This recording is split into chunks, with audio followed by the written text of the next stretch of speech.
I think we need to spend some time there when it comes to touch. When I had a foster family, and we had a 12-year-old, and he was kind of the tough guy and all of these things. And I would always wrestle with my kids, just really get on the ground, and they love, that physical contact. And I remember one day he challenged me and he tried to jump on me. And I remember throwing him in the air, picking him up. And it was the first time that he was a 12-year-old. I mean, he was giggling and laughing, and he was responding like a 12-year-old ought to respond, other than like a 20-year-old trying to take care of these kids. And so engaging in connection is so important, and we all need it. Yes, the literature tells us that physical touch and eye contact both contribute to that healing brain. When we think about from a practical standpoint, what does it take to make the brain be repaired from all the trauma that was done? Eye contact and physical touch are primary. There's lots more there, but that's the place to start. And honest to goodness, I've had people say, that just doesn't work for us. And my response to that is, you will never heal. Can I just interject here? I think that's also a spiritual problem, because we are looking for that child to make us feel a certain way. And when that child has spit in your face, literally, or done these things that have caused you to be where you don't honestly even like your own child that's in your own home. And so when you, I think we go back to love being a feeling instead of love being, it's not a feeling. Love is a commandment. Yeah. And it's something actions. It's love is actions. patient, love is kind, love is this. Right. Yeah. And so we have to deny ourselves sometimes and do it by faith. Yeah. So what I found is that, I have literally put my alarm on my phone when I had a really disgruntled child that was really hard for me to be affectionate with. Now, if a child is reciprocating, it's easier, right? But when you have a child that you've dealt with all day long, and I set an alarm on my phone for every hour, and I made myself be physical and, look him in the eye, give him a hug. And I can tell you how many times that alarm would go off, and I had to be positive and go over and give him a hug and to say, you know what, I really love you. I really care about you, and I'm sorry that we're going through this hard time right now. But just making that connection with them, but that's practical. Yeah. Because it's like, I'm not going to remember, okay, I've got a lot of children in my home, but if I'm really dealing with one child that I find that I'm just leaving alone, or not wanting to engage in physical touch with, that we really need to be proactive about it. It's the only thing that's going to heal that child. That is the number one thing. Like Dana said, the eye contact has to be very purposeful, and it has to be positive. Yeah. And if we begin to do those things like eye contact and touch, we're just talking about these as really practical things to do, and connecting with our children in our homes, then they connect better with the world around them. They become more engaged citizens and better students and all of these things, because they're more confident and they feel more accepted in their life and whoever they are. Nancy, you have anything to add on that? Yeah, and also they calm down, and that's what we've seen is when they attach. We are basically herd animals by nature. Human beings are. And we're not really hurting too well in this pandemic. And we have seen a lot more anxiety and depression. And a lot of that is just, we are supposed to be with other people that take care of us, and we take care of them. It is not good for man to be alone. That is exactly right. Yeah. Same for the children. And we know this because they've done these kind of studies that we would look at and say, man, that was a little bit, the study was a little bit horrific.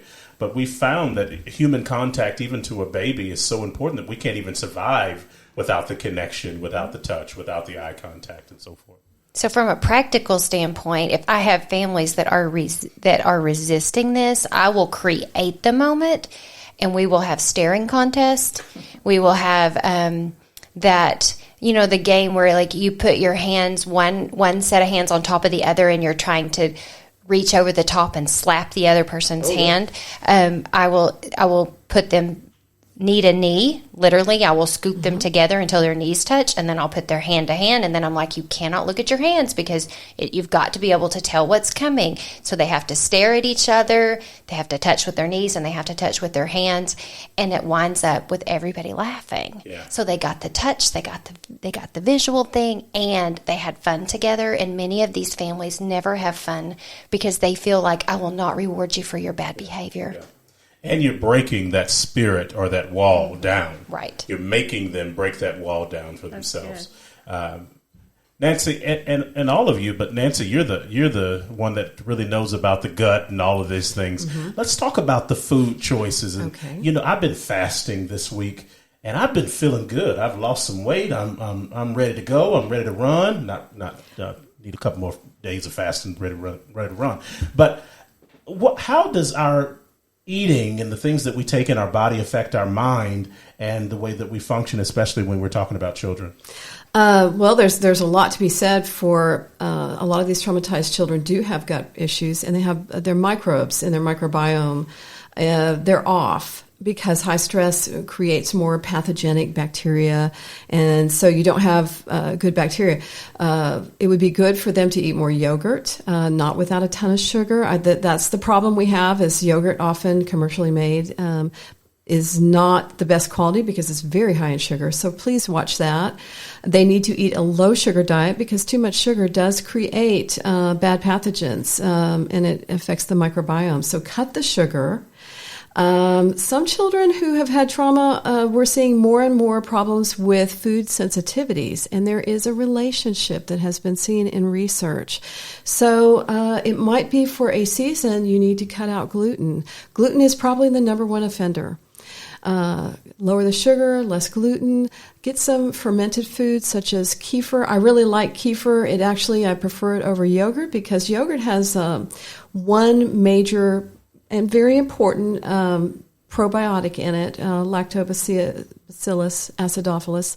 But if you look at kefir, it has 8 to 10 different forms. Yeah, it is. You're right.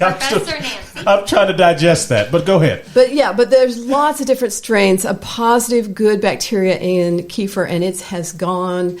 You don't have to go to Eastern Europe anymore to get it. You can get it at your regular, at Walmart or Aldi. And so please look into that. Again, plain would be better. And then if you want to add your own fruit, do that. Practical point on the yogurt. 000 yogurt is sweetened with stevia, so it has no sugar. And it, again, kefir's better. But if you want yogurt, that's a good brand. Yes, good. Is there something to say about... I was always told in the morning, get you a good breakfast before you go to school. And are there some practical things to say when it comes to that? Yes. When maybe the first thing in the morning or how? Oh, yes. And also start the day with protein. Protein. Yeah. These kids, and you need protein to stabilize your blood sugar. Yeah. Kids from trauma or people from trauma are much more likely to have diabetes later in life. They become insulin resistant much faster because that high stress load has a real impact on their gut. So give them protein to stabilize that rather brittle blood sugar.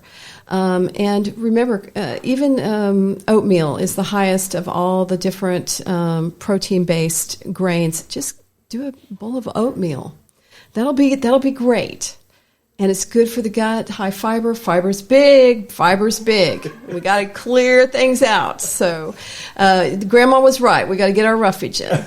Well, we're gonna have more. Like I said, we're gonna do another podcast. It's gonna be called "Healing the Brokenhearted Child," right? And that'll be coming next month. It'll be a monthly podcast that we talk about these things. Very important. I'm going to come back, and we're just going to have last thoughts from the ladies.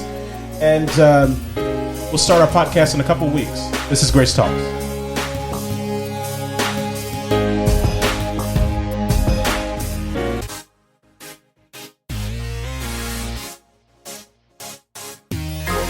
Grace Talks. Again, we're going to have a new podcast, Healing the Brokenhearted Child, dealing with trauma. And we're really going to elaborate on some of these things that we've talked about today.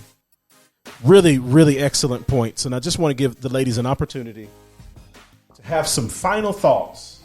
And you guys wouldn't believe some of the conversations that we get to have when we go on breaks. They keep going, and I keep learning, and it's fantastic. And so, Gail, I'll give you the opportunity first just to kind of give us some final thoughts and what you thought of and maybe what we need to look forward to in the new podcast that we're doing. I just want to say that I just hope that you have gained hope through this podcast because there is hope, and we know who he is. He's Jesus Christ. And just want to encourage you that if you have a broken child in your home, that God is able to change their life. And if you're feeling down, then there is answers. And we're going to continue, and we're going to help you find the answers you're looking for. Thanks, Gail. Nancy, any final thoughts? Well, I think Gail hit on the right one. There is hope. There is hope. How could I say anything else? Yeah. Because so many times we don't know where to go, and we don't trust others, and there's so many voices speaking to us in this culture. This is the way that you should take. And there is hope. And really, you need to look at spirit, soul, and body for your own healing as well as your child's. Yeah. Dana. I think just practically speaking, if you're the mom or the dad listening that is sitting in all the hard feelings and not even knowing really if you like this child in your home and what do I do right now, look at them, hug them, love them, pray with them, be with them, get to know them. Don't feel a need to discipline right now. Just focus on what do I need to do to touch your heart. And if you do those things, you're going to start walking towards something better. That's right. There is hope, and you can do it. So maybe you don't have kids now, and maybe there's someone that may need this podcast. Send it over to them and share it. There's going to be more to come on this. There is hope. You can do it. No kid is too broken. No kid is too lost. You're not too broken. You're not too lost. You can be a successful parent. You can overcome any of the trauma that you've had in your life. God wants to heal you. He wants to sanctify the body, soul, and spirit.